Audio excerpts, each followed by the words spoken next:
entendre l'appel de Dieu et y répondre. Me voici, envoie-moi. Ésaïe chapitre 6, verset 8. J'ai entendu encore la voix du Seigneur disant, qui enverrai-je et qui ira pour nous? Alors je répondis, me voici, envoie-moi. La différence entre savoir que Dieu existe et être appelé par Dieu. Lorsqu'on demande aux alpinistes pourquoi ils vont à la montagne, certains répondent qu'ils y vont parce qu'il y a là une montagne. Et d'autres répondent qu'ils y vont parce que la montagne les appelle. De même, les marins disent parfois que la mer les appelle. Et les explorateurs des régions polaires entendent peut-être l'appel des pôles. Dans un pays comme la Corée du Sud, où 70% du territoire est montagneux, les habitants voient constamment de leurs yeux qu'il y a là des montagnes. Mais tout le monde ne gravit pas ces montagnes.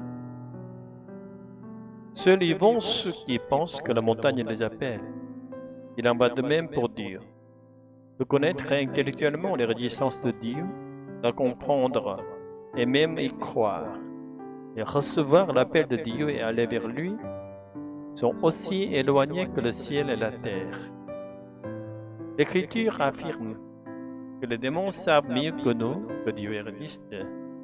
Nous qui sommes de chair, nous pouvons connaître le Dieu qui est esprit dans l'œuvre du Saint-Esprit. Et les esprits mauvais, étant eux-mêmes des êtres spirituels, connaissent très bien le Dieu qui est esprit. Cependant, cela s'arrête là. Ils ne s'approchent jamais de Dieu, car ils savent très bien que ce serait leur fin définitive.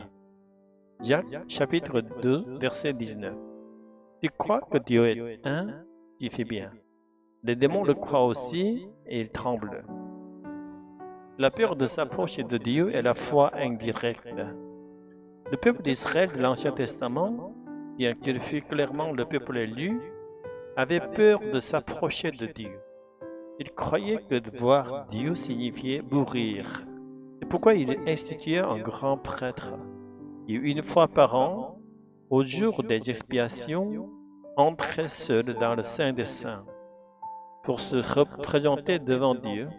Le peuple, quant à lui, entretenait une relation avec Dieu de manière indirecte, par l'intermédiaire du grand prêtre.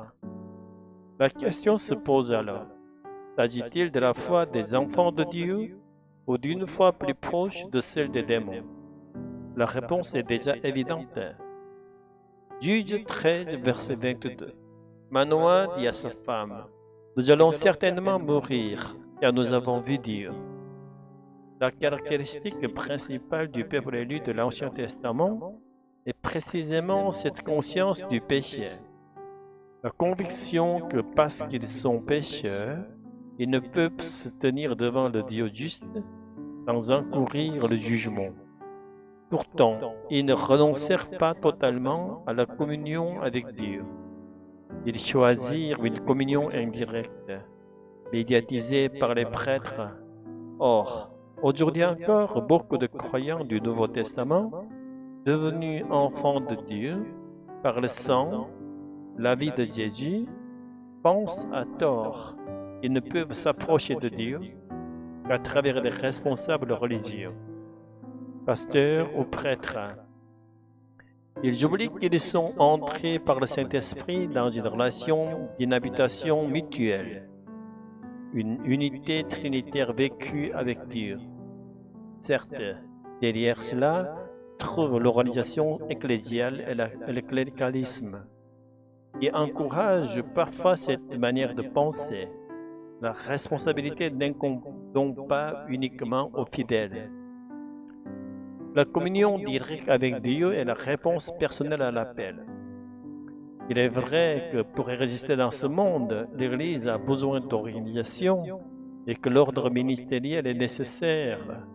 Nier cela pourrait même être une ruse de Satan visant à empêcher l'Église, le corps du Seigneur, de se tenir debout.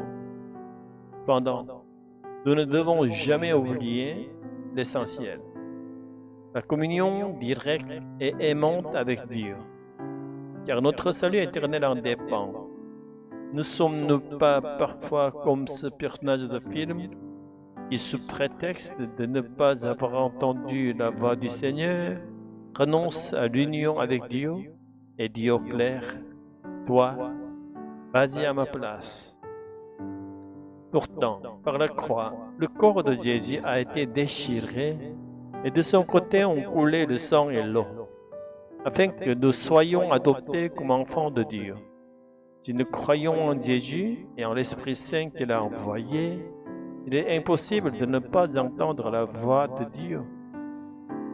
Cette voix n'est pas nécessairement audible. Elle peut aussi se manifester comme une pensée intérieure. Aujourd'hui encore, Jésus désire sauver une âme de plus.